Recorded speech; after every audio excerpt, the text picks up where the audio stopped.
At brunch, my mom smirked and said, "You're lucky we even include you. Pity goes a long way." My aunt sipped her mimosa and added, "Let him feel special."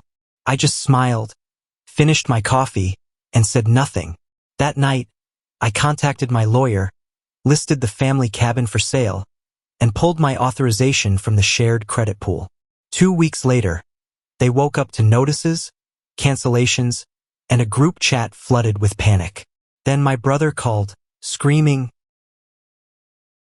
The moment I walked through the door, Jack laughed and said I looked like I just crawled out of a donation bin. My mom didn't even glance at me before commenting that I must have finally remembered what a razor was for. My aunt just smiled behind her mimosa like it was all part of the entertainment. They didn't invite me to brunch because they missed me. They invited me because they needed a target. The dining room was staged like a magazine spread. Fancy napkins, champagne flutes, some overpriced candle burning in the corner. I sat down at the empty spot, the only one without an aim card.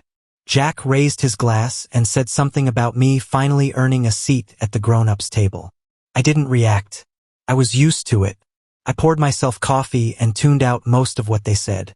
They gossiped about relatives I hadn't seen in years, about Jack's promotion, his new car, and how proud everyone was.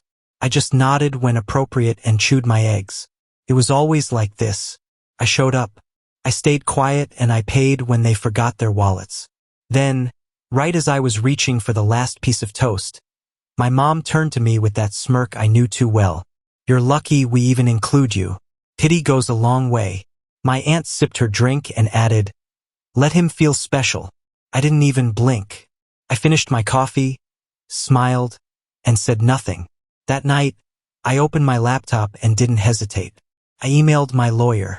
I pulled the paperwork for the family cabin out of the fireproof box in my closet.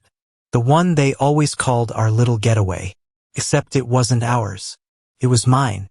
My name on the deed, my credit that saved it when Dad almost lost it in 2009. They treated it like their summer escape, but I paid the taxes and the maintenance. They never even offered. Then I logged into our shared credit pool, the one I built with my excellent credit score so we could manage big family expenses. I was the anchor. I was the one they leaned on. I revoked every permission, pulled every link to my accounts, and canceled every auto payment. I didn't tell anyone. I waited. 2 weeks later, the panic started. First, Jack noticed his card got declined while trying to pay for bottle service. Then, the family group chat lit up. Mom asking why her payment bounced for the utilities. Dad saying the cabin's insurance lapsed. Then came the cable, the lawn service, the cleaning lady, the vacation rental. They tried calling. I didn't answer. Jack finally got through. He went straight to yelling. Said I embarrassed him in front of his friends. Said I was ruining everything just because I couldn't take a joke. He told me to fix it. I hung up. Mom texted at midnight asking if I was okay. I didn't reply. I just sat there remembering the way they laughed that morning. How easily they turned me into the punchline. How they needed me to carry everything, but never once treated me like I mattered. I'd been their safety net for years.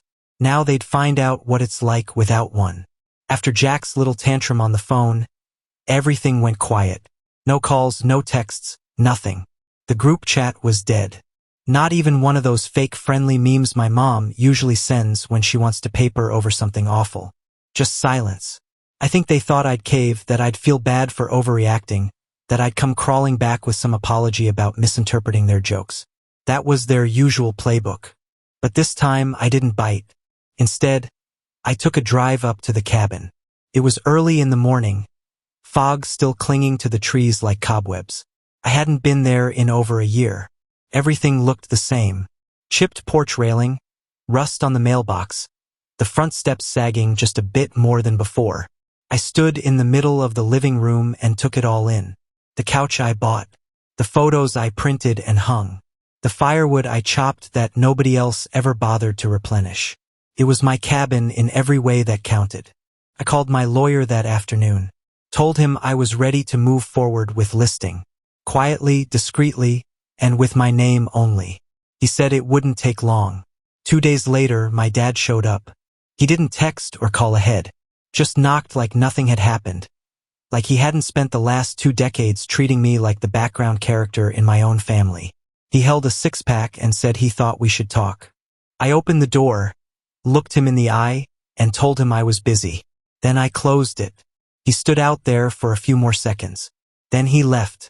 That night, I went deeper. I logged into every shared account they'd linked to me over the years. The phone plan Jack was on for 6 years without ever paying a dime.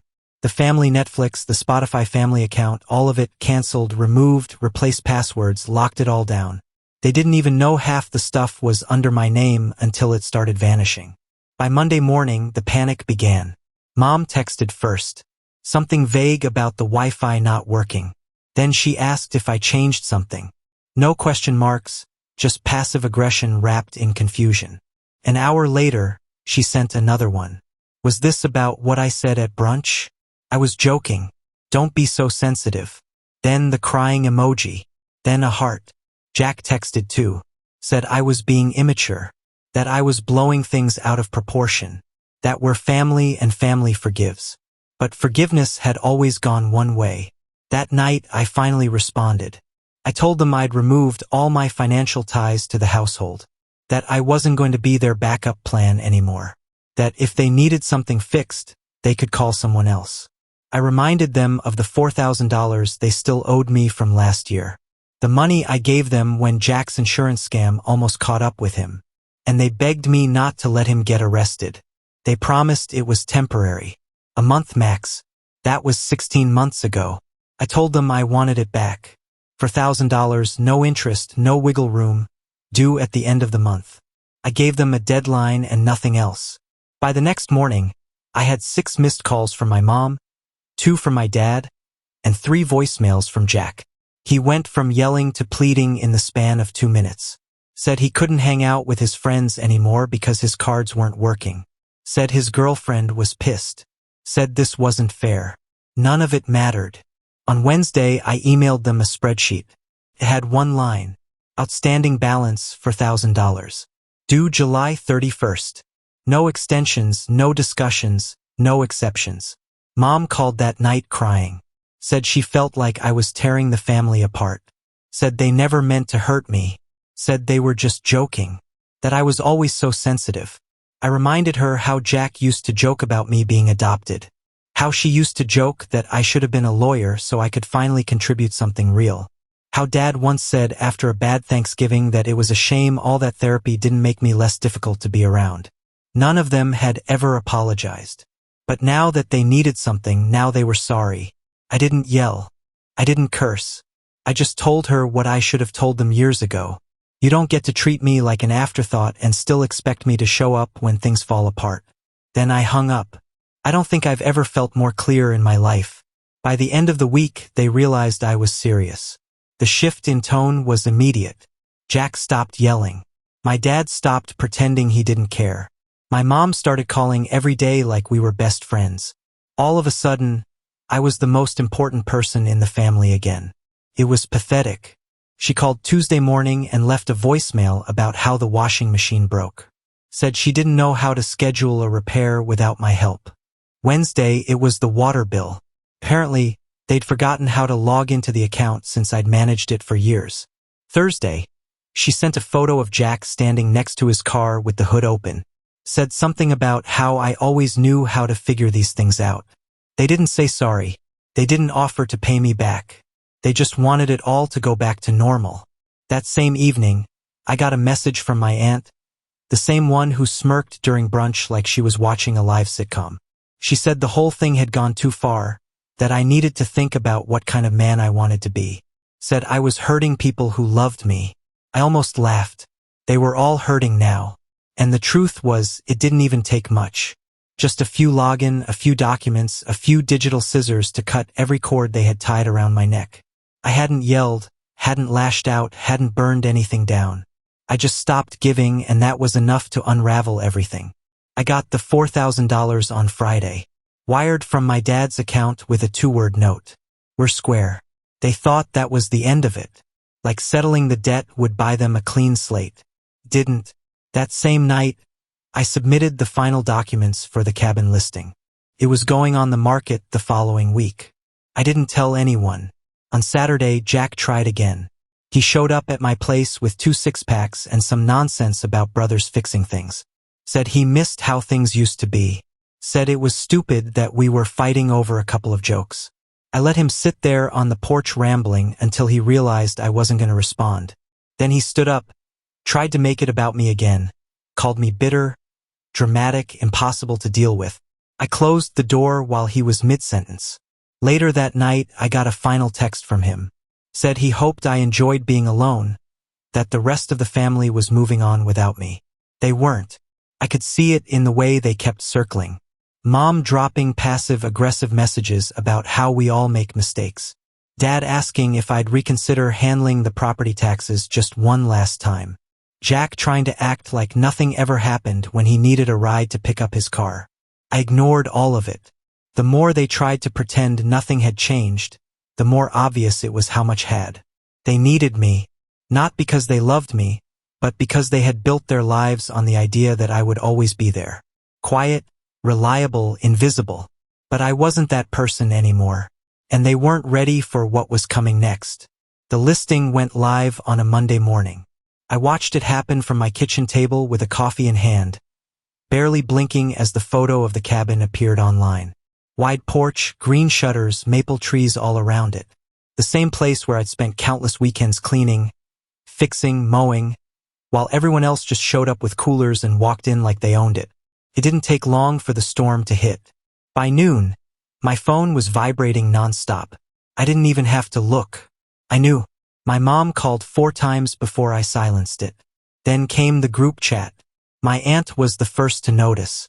She sent a screenshot of the listing and added, "What is this?" Like, she hadn't sat there smirking when I got humiliated over pancakes. Then my mom chimed in with something about, "You can't be serious." Then a crying emoji. It wasn't until one of her old church friends messaged her, someone I barely even remembered, that she really lost it. Apparently, the woman saw the listing on Facebook and assumed my mom was downsizing. When she replied that she didn't know anything about it, the woman asked if everything was okay and whether they needed help. That's what sent her spiraling. The next voicemail she left me was almost unintelligible. Between crying and gasping, she said I was tearing the family apart, that I was acting like a stranger, that people were asking questions, and she didn't know what to say. I didn't reply. That night, my dad sent me a single text. "Call me." No, I didn't. Instead, I went to bed and slept better than I had in weeks. The next day, Jack went full meltdown. He blew up the group chat with screenshot after screenshot. The listing, the price, the agent's contact, a message from one of his friends asking if they could rent it for a guy's trip. He tagged me with 6 question marks, then sent another message a few hours later calling me a snake. Said I had no right. Said I was selfish, vindictive, and unstable. I blocked him. I blocked them all. Phone, email, socials cut. I knew what was coming next. The guilt campaign, the emotional blackmail, the "you've changed" speeches, and I was right. On Thursday, they showed up, both of them. Mom, Dad, and behind them, unexpectedly, Jack's girlfriend, Amanda. That stopped me. I opened the door slightly. Amanda stepped forward. She said she wasn't here for Jack, that she didn't even tell him she was coming, that she wanted to talk, just me and her. She said she'd seen the listing and didn't believe it at first.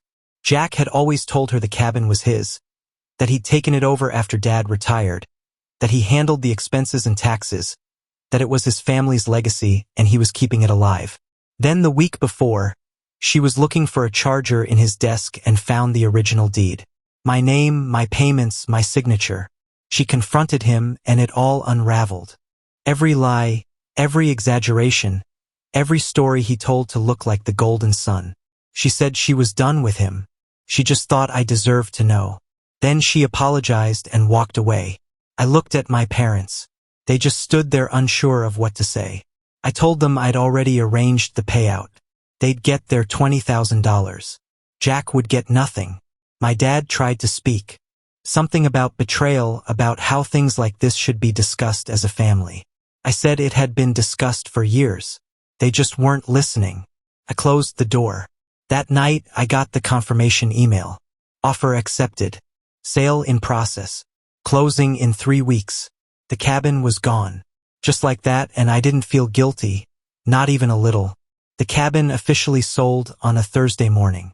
I watched the email come in while I was on a Zoom call at work. It was a short message from the title company confirming the transfer and deposit.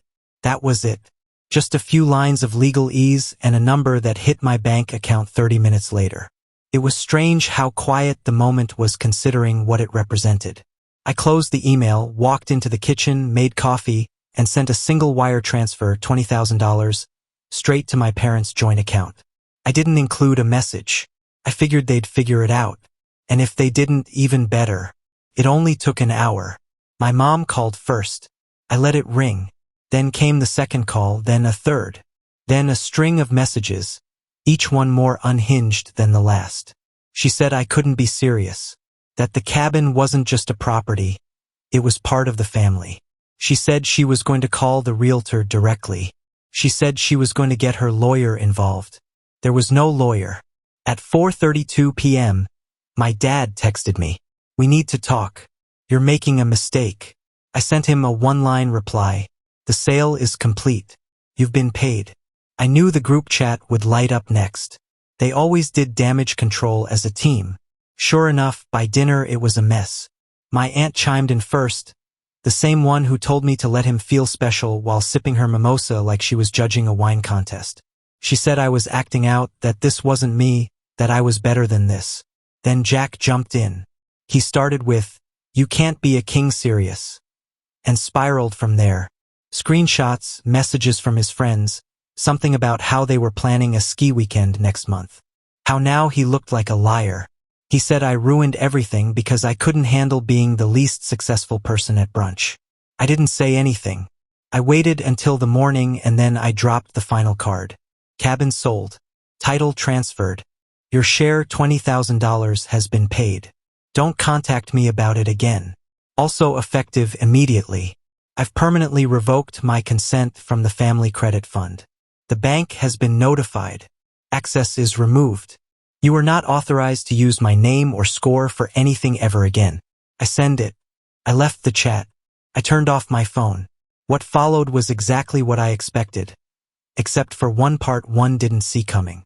Jack didn't call that night or the next day. But on Sunday afternoon, someone buzzed at my door. It was Jack. And he looked like hell. Dark circles, wrinkled shirt, hands in his pockets like he didn't know what to do with them. He didn't yell, didn't act fake. He just said he was screwed. Said Amanda was gone. That he couldn't get approved for a new lease. That all the cool friends had stopped answering his messages. That he needed my help. Not wanted. Needed. He said we were still family, still brothers, that maybe we didn't always get along, but we had to look out for each other. I asked him where that idea was during all those years he let me clean up his messes. He didn't answer. I told him I wasn't here to clean up anymore. That he could either learn how to stand on his own or keep falling. That I didn't hate him, but I wasn't going to save him. Then I told him something he never heard before. You don't get to treat people like and still expect their loyalty. He looked at me for a long second. Then he nodded just once and walked away. I watched him leave, and for the first time I didn't feel angry. Just done. The accounts were closed. The money was wired. The property was gone. Everything they used to keep me tangled was severed, and it was quiet, almost too quiet. It's been just over 3 months since I sold the cabin, closed the credit accounts, and cut the wires tethering me to people who only knew how to take. No one's called. No one's shown up. Not even a forwarded meme from my aunt. And she used to send those like clockwork. Nothing. Absolute silence. And most days I love it. My apartment feels bigger now, cleaner, the air lighter. I stopped waking up with that low-level anxiety buzzing in my chest, wondering which emergency I'd have to fix that day. I picked up hobbies again, reading, cooking real food. I even took a solo trip to Colorado. No itinerary. Just drove through the mountains with the windows down and no one asking where I was or what I was doing. But freedom, I've learned, comes with echoes. Not regrets. I wouldn't change a thing, but echoes of what could have been if they'd been different people. If I had a different kind of family, one that knew how to give, one that didn't turn love into a transaction, I kept the money. Of course I did. Jack never reached out again for anything. My parents didn't send a thank you for the $20,000 I wired. Instead, I checked the account it went into. Yeah, I still had access when it landed. They logged in 10 minutes after the deposit cleared. Moved the money, changed the password. That was it. Like it was a refund. A couple weeks later, I got an email from Jack. No subject, just one line. You stopped and I finally felt it. I don't expect anything. Just I get it now. I read it twice. Then I archived it. Not because I didn't believe him. Honestly, it was the first thing he'd said in years that sounded like it came from a real place. But because there was nothing else to say. Not yet. Maybe not ever. The funny part is I think he actually thought that was enough. That understanding the damage was the same thing as repairing it. But it's not. Knowing you ruined something doesn't make it whole again. I've been seeing Dylan, our younger cousin, more often now. He's only 16, but he's sharp, quiet, observant. He never laughed when Jack and my mom made me the joke. I noticed that even back then, he's not like the rest of them. Not yet, at least. So, I pick him up sometimes, take him to the batting cages or grab burgers. I don't talk about the family much. I don't need to. He knows. I'm not trying to save him. I'm just making sure he knows someone's on his side if he ever needs to walk away. 2. As for my parents, I don't think they'll reach out again. Not because they've let go of the grudge, but because they don't know how to deal with a version of me that doesn't need them anymore. They don't know how to reach someone they can't manipulate, guilt or shame. And now they never will. There are still nights where I stare at the ceiling and think about the day I walked into that brunch. About the look on Jack's face when I sat down. About my mom's smirk. About how they all thought I'd never fight back. They were so sure of it. That's what sticks with me the most. Not their cruelty, but their certainty that I would take it forever. And now that I've walked away, they're still waiting for me to come back, to cool off, to miss them enough to undo it all. But I won't. I've won. Not in a movie-ending way. Not with fanfare or revenge montages. Just control, silence, peace. It's not as loud as they think a win should be, but it's mine, and that's enough for now. It's been almost a year since that brunch. A year since I sold the cabin, since I wired the money, since I told them in no uncertain terms that they were done using me, and they stayed gone. Jack never emailed again. My parents didn't call. No birthday texts, no holiday cards. Not even a passive-aggressive Christmas forwarded message. First, it was eerie. Now it's routine. I still see Dylan sometimes. He's graduating this year.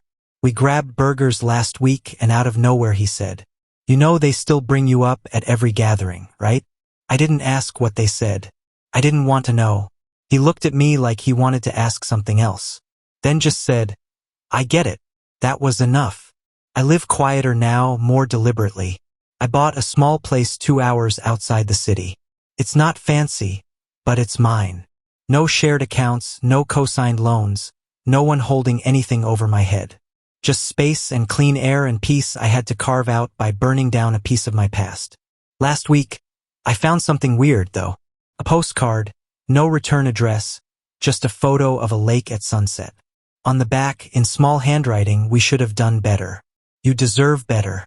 No name, no signature. It could have been from any of them or none of them.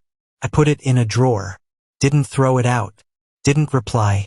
Some doors don't close all at once. Some take years. But I'm not opening it yet.